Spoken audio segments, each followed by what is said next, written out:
Assalamualaikum and hi to my medium and also my fellow classmate. Today my group will be present about the gurus that we choose, which is PHILIP Bayard Crosby. Choose your character.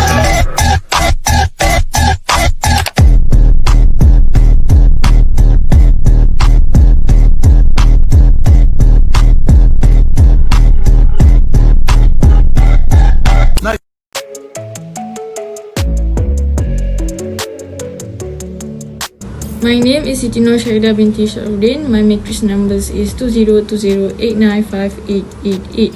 I will start the presentation first. We briefly explain the background of PHILIP Bayard Crosby.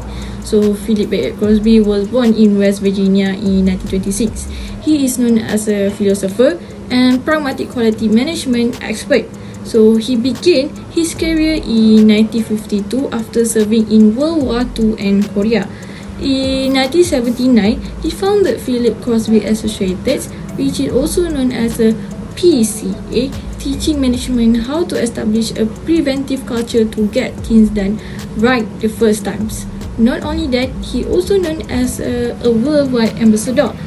Crosby was recognized by corporations around the globe as a guru of quality management and a business philosopher and innovator who changed the way organizations seeks to achieve greater efficiency, reliability, and profitability. In addition, he also a writer and communicator. He wrote the bestseller "Quality is Free" in 1979, at a time when the quality movement was rising. Innovative force in business and manufacturing.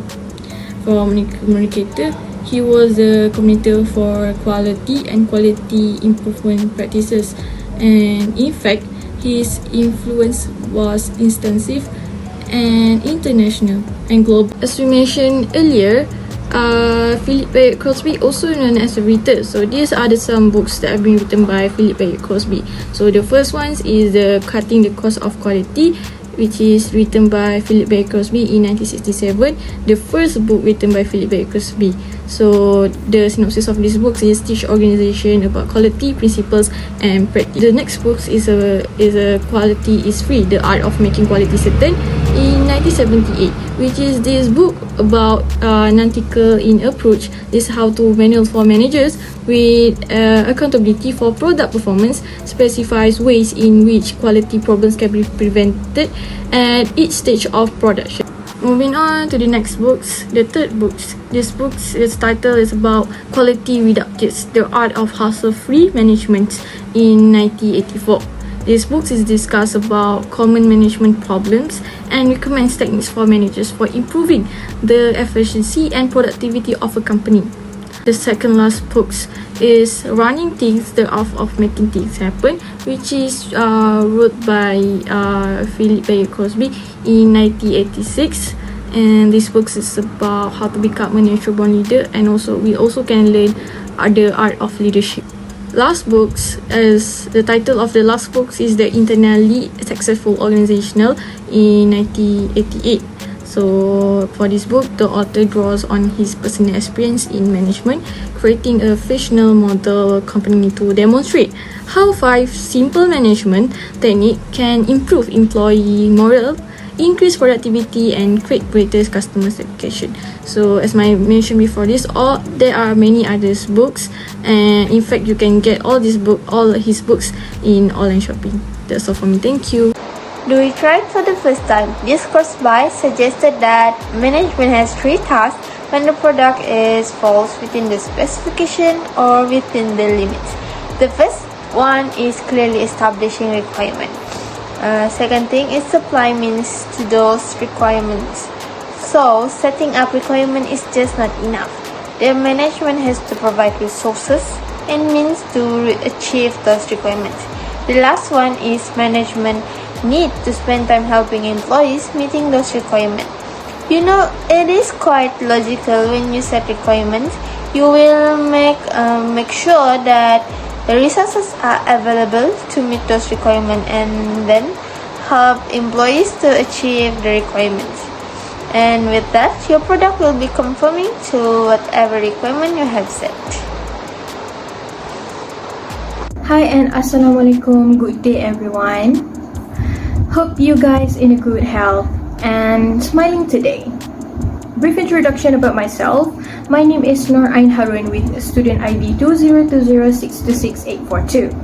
Today I will be elaborating the second element of PHILIP CROSBY BAYARD, which is conformance requirement.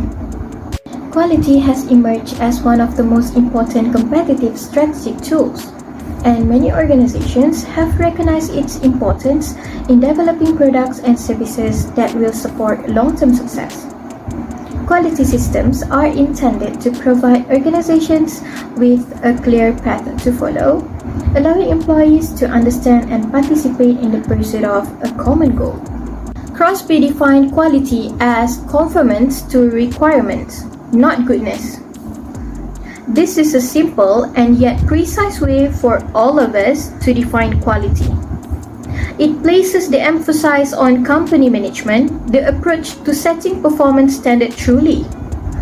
Following the establishment of necessities, leadership must assert that they should all be managed to meet every time, not just most of the time.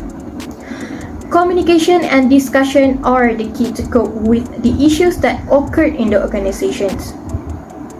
We can see that Crosby's point was that management had made employee and customer demand up for negotiation, leaving both employees and customers wondering what they're working on or purchasing.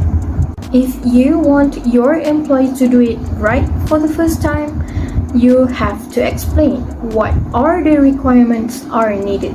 Here are the examples that I can give to you.